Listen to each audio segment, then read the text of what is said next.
नमस्कार, मी रवींद्र बागल. लाईव्ह मराठीच्या बातमीपत्रात आपल्या सर्वांचं स्वागत. पाहूयात आज दिवसभरातल्या ठळक घडामोडी.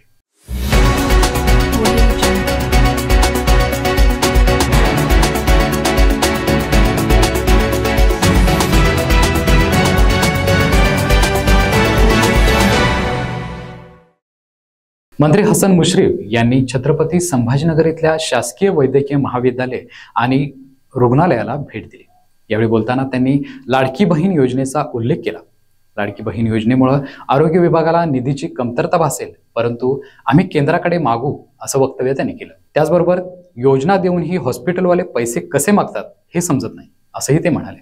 आणि जर एवढ्या योजना आम्ही आणल्या आणि ते पैसे घेणार तर योजनेचा फायदा काय घेणार म्हणून मंत्रिमंडळ आपण आता ठरवलेला आहे. शासकीय रुग्णालय ठीक आहे, तेव्हा निधी लागणार आहे. निधीची कमतरता आहे.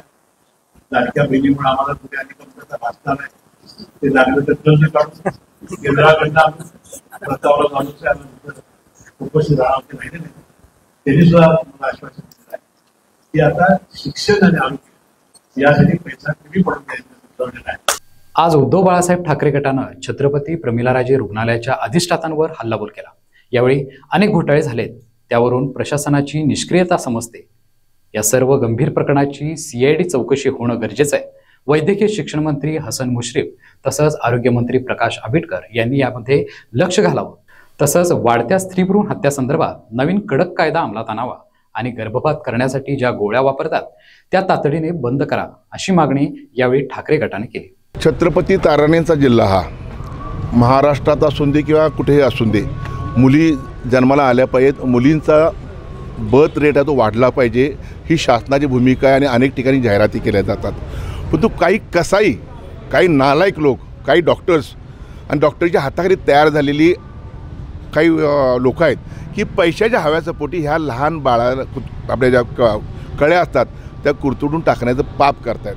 आज मी 2 क्लिप दाखवल्या. त्या नराधामांना मी तर म्हणतो फाशी झाली पाहिजे. कायदे एवढे कडक झाले पाहिजे की खून आहे हा खून. एक लहान बाळ मारायचं आणि पैसे मिळवायचं हे कुठली पद्धत चालली आहे महाराष्ट्रामध्ये, या देशामध्ये आपल्या. म्हणून आंबेडकर साहेबांना तुमच्या माध्यमातून मुस्लिम साहेबांना विनंती करतोय, जसा खुनाला जो तुम्हाला सांगतो कलम आहे तो कलम ह्या स्त्रीभ्रूण हत्येला लावल्याशिवाय स्त्रीचा दर बर्थ रेट वाढणार नाही अशी माझी अपेक्षा आहे. आणि मी ज्या क्लिप दाखवल्या त्या नालायक लोकांना असं वाटायला नको त्या की नाही मला 10,000 रुपये जादा पाहिजे. आज 3.5 महिन्याचं बाळ आहे, 4 महिन्याला 10,000 रुपये पैसे वाढतील माझे. हे क्लिपमध्ये मग त्याला लाज वाटत आहे. त्याची आई, त्याला बहीण, त्याला मुली कोण नाही आहेत त्याला. दुसरा म्हणतोय की ह्या असं काय असतं तर तुम्ही न्या आणि बाळ लावा तिथं, ते बाळ आहे ते, आणि झाड लावा, नाही तर आम्ही कचऱ्यात टाकतो.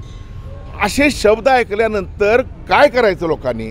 कायदा काय करतोय आणि कायद्याची पळवाट म्हणजे मशनर कुठने येतात, कोण लोक आहेत ही हे यांना माहीत नाही.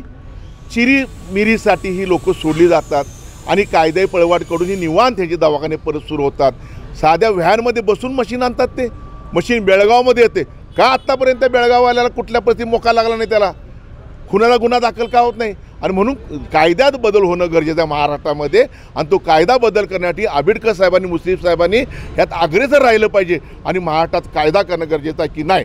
अशा पद्धती जर कुणी काही केलं तर खुनाचा गुन्हा दाखल केला पाहिजे आणि मोठी संख्या पैशाची त्यावर दाखल झाली पाहिजे. तरच स्त्रींचा दर, जन्मदर वाढेल, तर वाढणार नाही.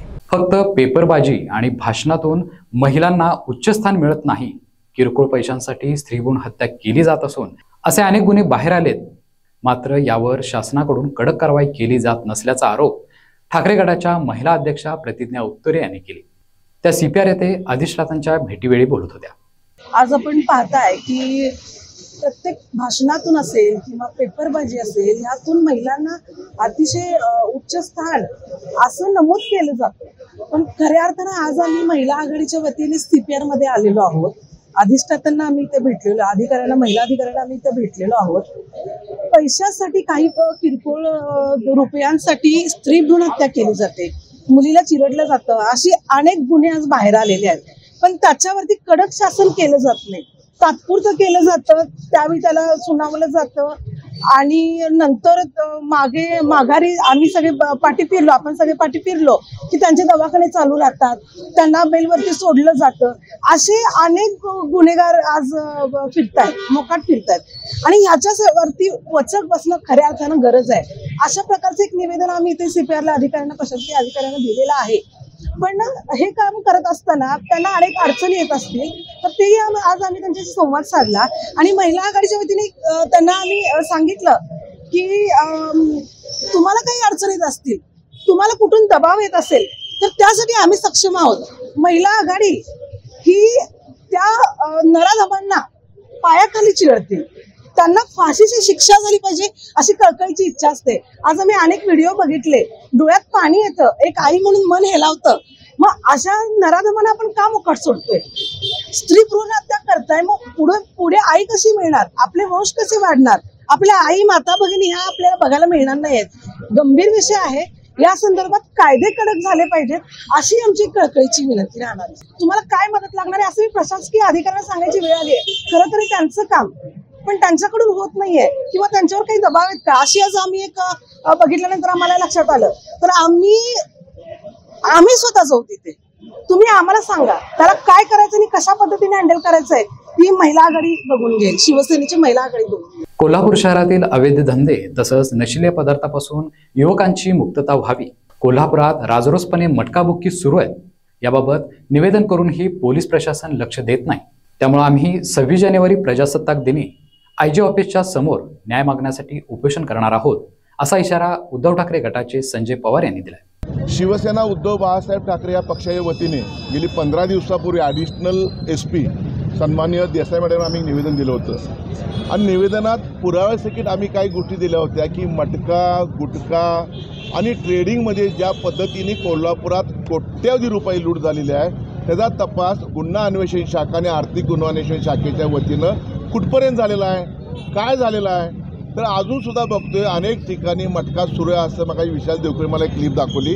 सकाळी देसाई मॅडमला भेटलो होतो की मॅडम अजून काही थांबलेलं नाही आहे. जर आम्ही निवेदन देऊन या कोल्हापूर जिल्ह्यामध्ये आम्ही जर काय होणार नसेल तर मग आम्हाला 26 तारखेला आम्ही जाहीर केलेला आहे. प्रजासत्ताक दिन झेंडावंदन झाल्यानंतर IG ऑफिसच्या दारामध्ये सकाळी 10 ते 12 2 तास न्याय मागण्यासाठी आम्ही IG साहेबांकडे आम्ही याच्या दारात उपोषणाला आम्ही बसणार आहोत. आम्ही 2 तासासाठी बसणार आहोत, आम्ही लाक्षणिक उपोषण करणार आहोत.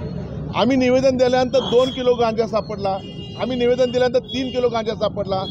कसा सापडला? ह्याच्या आधी गांजा कोल्हापुरात येतोय, नशिली पदार्थ येत आहेत, पिढी बर्बाद होते अक्षरशः, तरी पण पोलीस प्रशासन काय करत नसेल तर नाईलाज आहे. त्या महासंचालनावर आमच्या भावना पोचल्या पाहिजेत, गृहमंत्र्यांवर आमच्या भावना पोचल्या पाहिजेत आणि कुठेतरी अवैध व्यवसाय कोल्हापुरात जे मोठ्या प्रमाणात गेली 2-3 वर्ष सुरू आहे, LCBचे जे प्रमुख आहेत ते आणि त्यांचे कर्मचारी काय करतायत, 2-3 वर्षात त्यांनी इथं काय काय काम केलं, कुठला तपास केला, ह्याचा सगळं ऑडिट ह्या 3 वर्षातलं बाहेर जिल्ह्यातल्या अधिकाऱ्यांनी करण्यासाठी आम्ही आमची तिथं 2 तासासाठी निदर्शन असणार आहेत. आम्ही आजच पत्र शॉपडे देतोय आणि 26 तारखेला आम्ही सकाळी 10 ते 12 2 तास आम्ही आमचे लोक कार्यकर्ते तिथे बसणार आहोत. लाखो भाविकांचं श्रद्धास्थान असलेल्या दख्खनचा राजा श्री ज्योतिबाच्या मूर्तीवर रासायनिक संवर्धन प्रक्रिया केली जाणार आहे. पुरातत्व विभागाच्या तज्ज्ञांकडून मंगळवारी दिनांक 21 पासून ही प्रक्रिया सुरू केली जाणार आहे.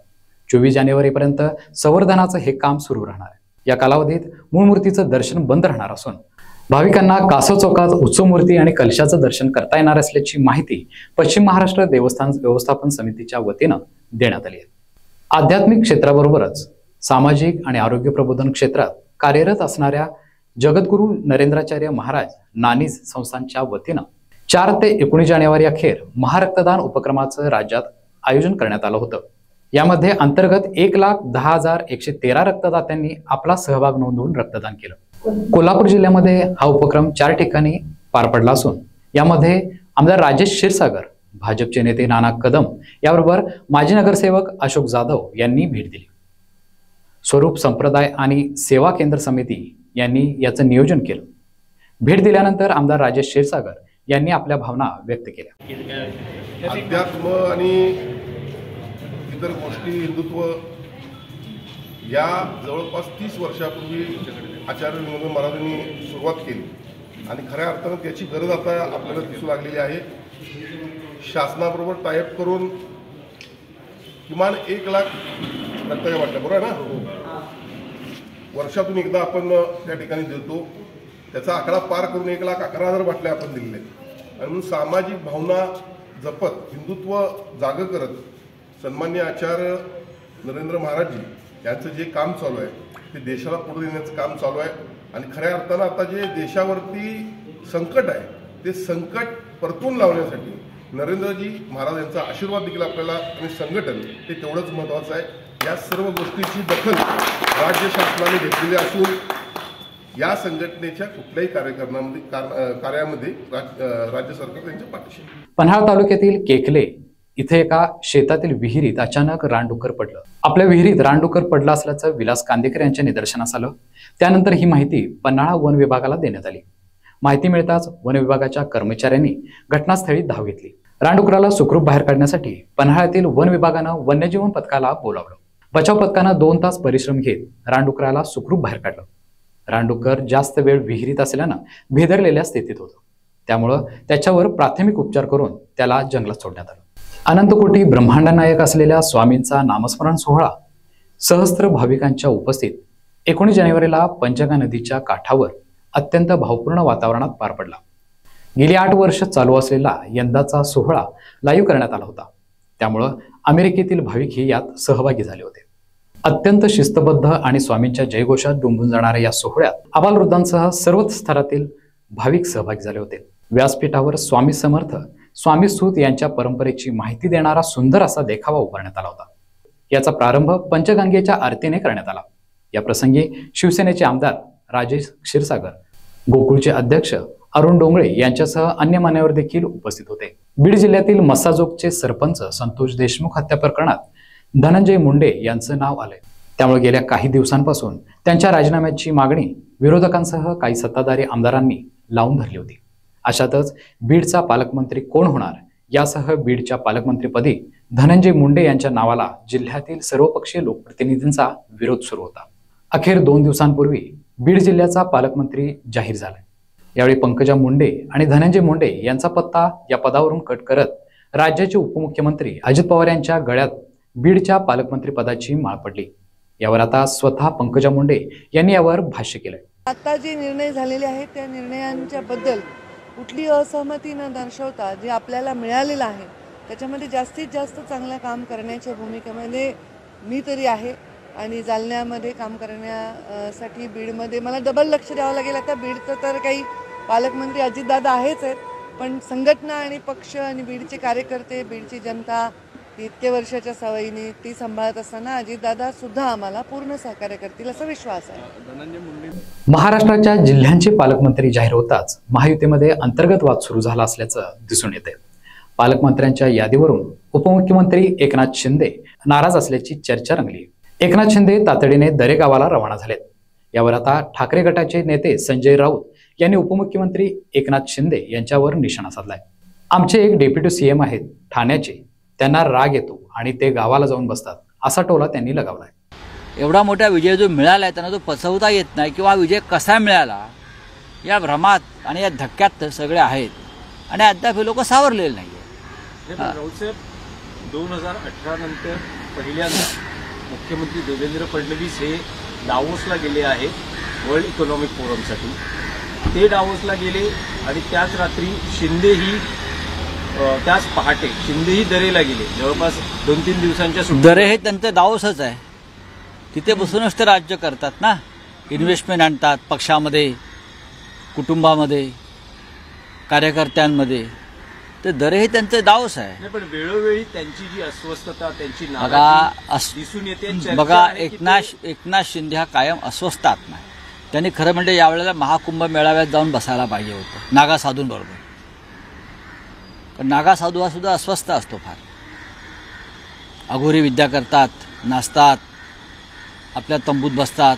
तर जे अस्वस्थ आहेत महाराष्ट्रामध्ये या क्षणी त्यांच्यासाठी योगी आदित्यनाथजींनी प्रयागराजच्या तीर्थावर काही तंबू आणि काही साधूंची व्यवस्था केली आहे. अस्वस्थ आत्म्याने तिकडे जायचं, गंगेत डुबकी घ्यायची, काही धर्मकार्य करायचं. इकडे तिकडे करण्यापेक्षा तिकडे जाऊन करावं. कोणी IIT वाला बाबा आहे, कोणी अमुक बाबा आहे, कोणी दरेवाला बाबा असेल. जा ना मग. अस्वस्थ आहेत इकडे कुठे, महाराष्ट्राला कुठे त्रास देत आहे? तुमच्या अस्वस्थपणामुळे महाराष्ट्राला त्रास देऊ नका. तुमची ही राजकीय अस्वस्थता महाराष्ट्राच्या विकासाच्या मुळावर येते, लोकांच्या मुळावर येते. पुढले जितके दिवस कुंभ आहे तितके दिवस या महाराष्ट्रातील अस्वस्थ मंत्री किंवा इतर काही वरिष्ठ पदाधिकाऱ्यांनी कुंभमेळ्यात जाऊन शांतपणे ध्यानधारणा करावी. रविवारचा दिवस हा क्रीडाप्रेमींसाठी आणि भारतीयांसाठी दुहेरी आनंदाचा ठरला. नवी दिल्लीमधील इंदिरा गांधी इंडोर स्टेडियमवर झालेल्या शोडाऊन लढतीत नेपाळचा पराभव करून भारतीय महिला संघानं जगाच्या इतिहासात पहिला खो खो विश्वचषक जिंकला. महिलांच्या संघाचे नेतृत्व बीडच्या प्रियांका इंगळेनं केलं होतं. महिलांपाठोपाठच भारतीय पुरुष संघानंही नेपाळ संघाला खो खो मध्ये पराभूत करून पहिला विश्वचषक आपल्या नावावर केलाय. तर या होत्या आजच्या ठळक घडामोडी. अशाच नवनवीन घडामोडी पाहण्यासाठी पाहत रहा लाईव्ह मराठी.